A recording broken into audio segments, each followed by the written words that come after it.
प्रश्न संख्या 51 है हमारा कि प्रकाश की किरणें गमन करती है। ऑप्शन ए सीधी रेखा में, टेढ़ी रेखा में, किसी भी दिशा में, इनमें से सभी। तो बच्चे प्रकाश की जो किरणें होती है ना वो सीधी रेखा में गमन करती है। ठीक है।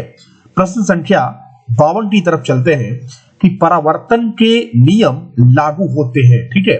तो ऑप्शन है केवल समतल दर्पण पर, केवल अवतल दर्पण पर, केवल उत्तल दर्पण पर, सभी परावर्तक पृष्ठों पर।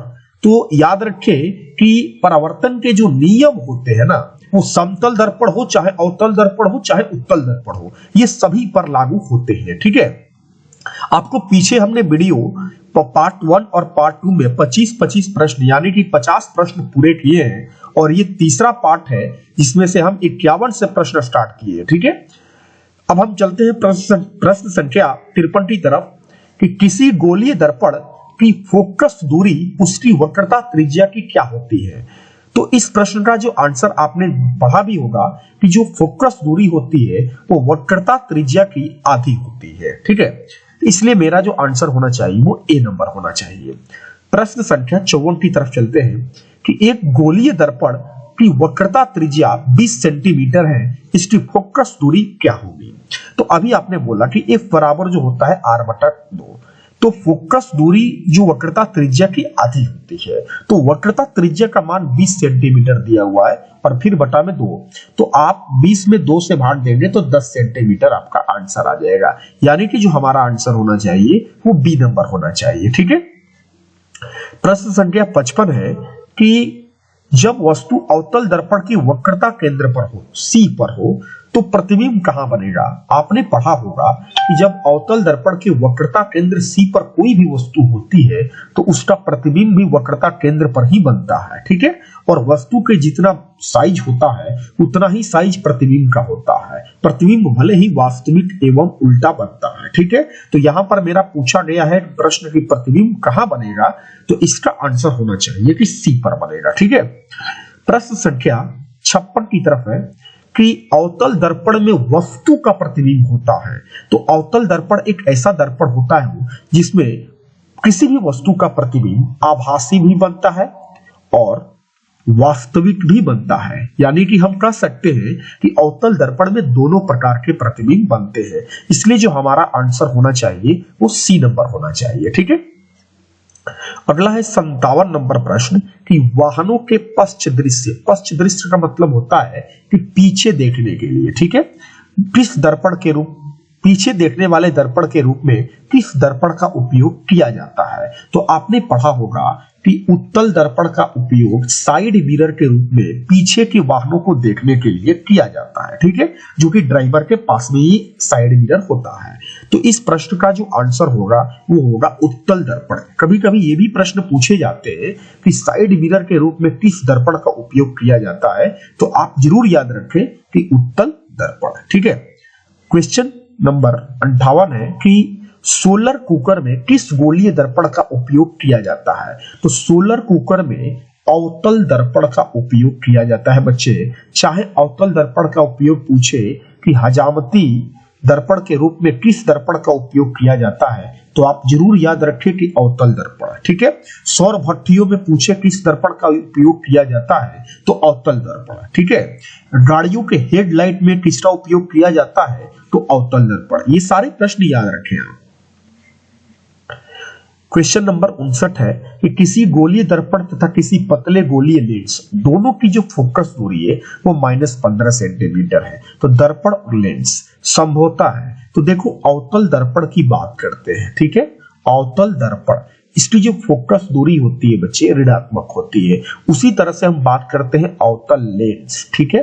तो अवतल लेंस की भी फोकस दूरी जो होती है ऋणात्मक होती है। यानी कि यहाँ पर जो -15 सेंटीमीटर है तो इस प्रश्न का सीधा आंसर हो जाएगा हमारा ए नंबर, क्योंकि दोनों ही अवतल होंगे। ठीक है। क्योंकि अवतल लेंस की भी फोकस दूरी ऋणात्मक होती है और अवतल दर्पण की भी फोकस दूरी ऋणात्मक होती है। 60 नंबर मेरा प्रश्न ये है कि किसी लेंस की क्षमता P उसकी फोकस दूरी में क्या संबंध होती है? तो आपने पढ़ा होगा कि P बराबर होता है 1/f, यानी कि हम कह सकते हैं कि किसी भी लेंस की जो क्षमता होती है वो फोकस दूरी के व्युत्क्रम से मापी जाती है, जहां फोकस दूरी होना चाहिए मीटर में होना चाहिए। लेंस की क्षमता पूछे तो याद रखें डायऑप्टर होता है। तो इस प्रश्न का जो आंसर हो जाएगा ए नंबर हो जाएगा। ठीक है, प्रश्न संख्या 61 है कि लेंस का आवर्धन का व्यंजक लिखें। तो आवर्धन बराबर होता है बच्चे प्रतिबिंब की ऊंचाई बटा वस्तु की ऊंचाई। ठीक है, और लेंस की अगर आवर्धन की बात किया जाएगा तो m बराबर होता है v बटा u। ठीक है, तो इसलिए इस प्रश्न का जो आंसर हो जाएगा हमारा वो हो जाएगा डी नंबर। अगर दर्पण का आवर्धन पूछता तो ए नंबर हो जाता -v बटा u। ठीक है, अगला मेरा प्रश्न है कि सामान्य दृष्टि वयस्क के लिए सुस्पष्ट दर्शन की अल्पतम दूरी होती है लगभग।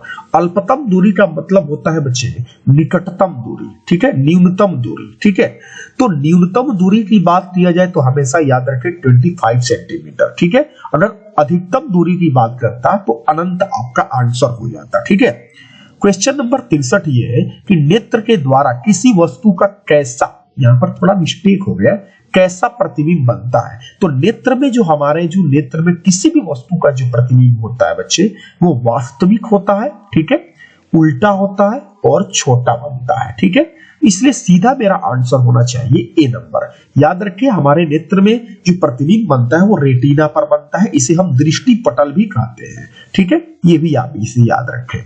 अगला मेरा प्रश्न यह है 64 नंबर कि निम्नलिखित में से किस अभिक्रिया में, ठीक है, दो अलग अलग परमाणु या परमाणुओं के समूह का आपस में आदान प्रदान होता है तो ये द्विविस्थापन अभिक्रिया में होता है। संयोजन में क्या होता है बच्चे कि दो छोटे छोटे यौगिक मिलकर एक हो जाते हैं। वियोजन में क्या होता है कि एक बड़ा सा यौगिक टूटकर दो छोटे छोटे यौगिकों में पड़ जाता है। ठीक है, विस्थापन में क्या होता है कि एक अधिक क्रियाशील तत्व कम क्रियाशील तत्वों को विस्थापित कर देता है। तो द्विविस्थापन ही मेरा राइट आंसर होना चाहिए। ठीक है, हम बात करते हैं 65 नंबर की कि रासायनिक अभिक्रिया को संतुलित किस नियम के आधार पर किया जाता है। तो इस प्रश्न का जो आंसर होना चाहिए ए नंबर, द्रव्यमान संरक्षण के नियम। द्रव्यमान संरक्षण का नियम कहता है जैसे ए और बी मिलकर सी बना दिए। ठीक है, तो ए और बी का अगर टोटल द्रव्यमान 10 ग्राम हो तो सी का भी द्रव्यमान 10 ग्राम होना चाहिए। मतलब ये है कि अभिक्रिया से पूर्व जितना द्रव्यमान रहेगा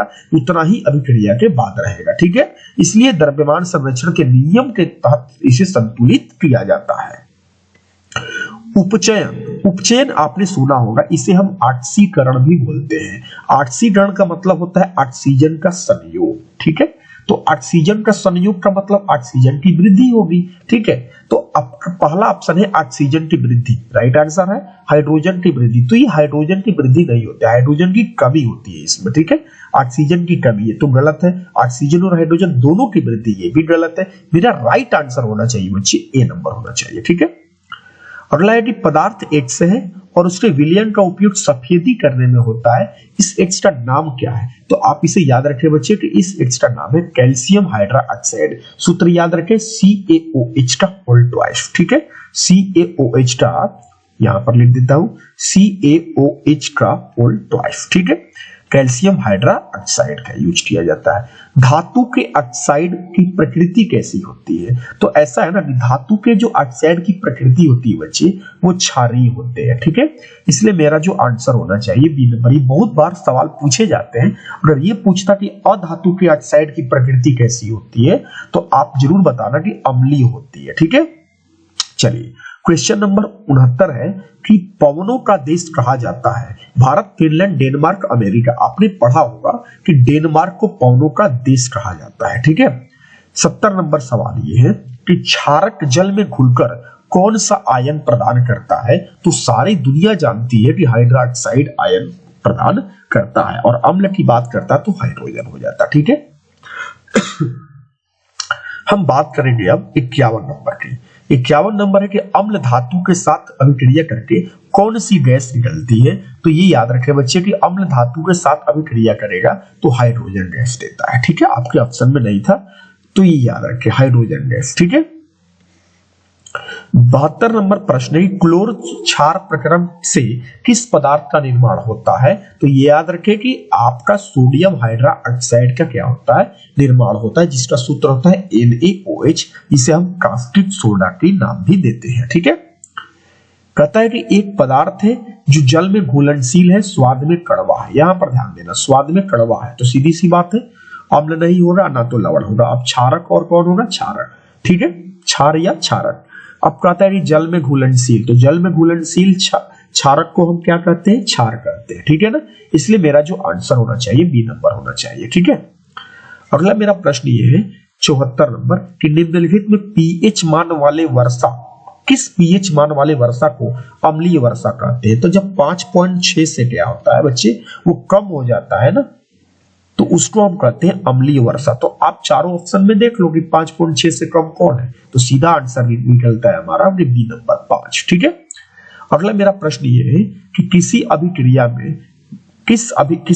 में गैस निकल रही है, उसके पास जलती हुई तीली ले जाया जाता है, तो गैस फटफट की ध्वनि के साथ जलती है, तो वह गैस कौन सी है? तो उस गैस का नाम है बच्चे हाइड्रोजन। ठीक है, ये याद रखना, कौन सी गैस का नाम है? हाइड्रोजन। ठीक है, तो थैंक यू, आप सभी को बहुत बहुत धन्यवाद।